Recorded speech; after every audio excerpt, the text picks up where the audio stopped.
से जहां केदारनाथ धाम में एक बार फिर से बड़ा हादसा हो गया है।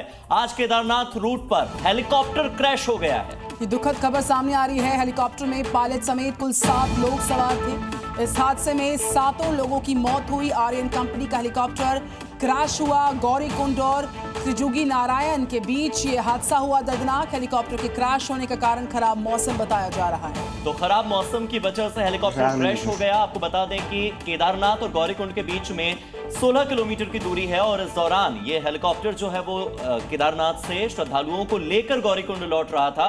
तभी अचानक से बीच रास्ते में जो सोनप्रयाग और गौरीकुंड का जंगल है वहां पर ये क्रैश हो गया। तस्वीरों में आप देख सकते हैं कि हेलीकॉप्टर क्रैश होने के बाद वहां पर मलबा ही मलबा दिख रहा है, धुआं उठता हुआ नजर आ रहा है। और इन तस्वीरों को देखने के बाद आप अंदाजा लगा सकते हैं कि उस 2 साल के बच्चे का क्या हुआ होगा जो इस हेलीकॉप्टर में सवार था। तो सभी 7 लोगों की इस हादसे में मौत हो गई है। केदारनाथ में ये मौत वाली उड़ान और आपको क्रैश साइट से हम दिखा रहे हैं तस्वीरें बड़ी दर्दनाक। और यहाँ पर धुआं उठता हुआ नजर आ रहा है। खराब मौसम जो है उसके चलते ये दर्दनाक हादसा गौरीकुंड और त्रिजुगी नारायण के बीच में यह हादसा हुआ है। इस हादसे में 7 लोगों की मौत हो गई है। 2 तस्वीरें इस वक्त आपके सामने। हेलीकॉप्टर क्रैश और हादसे में 7 लोगों की दर्दनाक मौत हुई है। खराब मौसम के चलते यह हेलीकॉप्टर क्रैश हुआ है। तो हेलीकॉप्टर क्रैश होने के बाद 7 लोगों की मौत हो गई, जिसमें कि एक पायलट भी शामिल है। राजस्थान के जयपुर के रहने वाले पायलट की भी मौत हो गई है। यात्रियों में 2 साल का एक बच्चा भी शामिल है। 3 तस्वीरें आपकी टीवी स्क्रीन पर हैं। बार बार केदारनाथ में हेलीकॉप्टर क्रैश के यह हादसे किस ओर संकेत करते हैं? बड़ा सवाल। 15 जून यानी कि आज हेलीकॉप्टर क्रैश में 7 लोगों की मौत हुई। इससे पहले 8 मई को, मई के महीने में भी 2 बार हादसे हुए। केदारनाथ जी से आर्यन कंपनी का जो हमारी हेली ऑपरेटर हैं उनका एक हेलीकॉप्टर सुबह 5-5:15 बजे के आसपास केदारनाथ से टेक ऑफ किया था और जिसको गुप्तकाशी जाना था। लेकिन वह हेलीकॉप्टर रास्ते में दुर्घटनाग्रस्त हो गया और यह दुर्घटना गौरीकुंड के पास एक बुग्याल है, वहाँ पर यह गिरा है।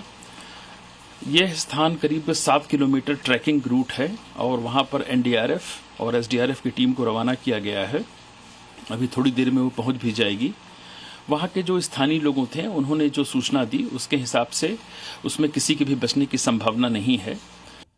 और हमारे सहयोगी रामानुज हमारे साथ जुड़ गए। सीधे रामानुज का रुख करते हैं। रामानुज, बताया गया कि खराब मौसम की वजह से न केवल हेलीकॉप्टर क्रैश हुआ बल्कि बाद में रेस्क्यू ऑपरेशन में भी बहुत ज्यादा दिक्कत हुई एनडीआरएफ और एसडीआरएफ को।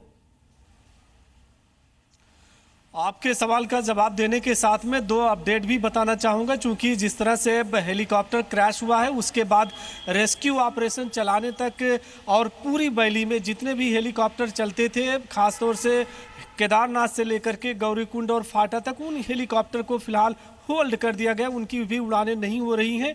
और दूसरा अपडेट यह है कि पूरी घटना को लेकर उत्तराखंड के मुख्यमंत्री पुष्कर सिंह धामी खुद वीडियो कॉन्फ्रेंसिंग करके अधिकारियों से जानकारी ले रहे हैं और सरकार दिशा निर्देश दे रही है कि आखिर आने वाले दिनों में किस तरह से हेलीकॉप्टर का संचालन किया जाएगा। तीसरा और बड़ा अपडेट यह है कि जो श्रद्धालु इस हेलीकॉप्टर क्रैश में मारे गए हैं उनका डीएनए टेस्ट कराया जाएगा।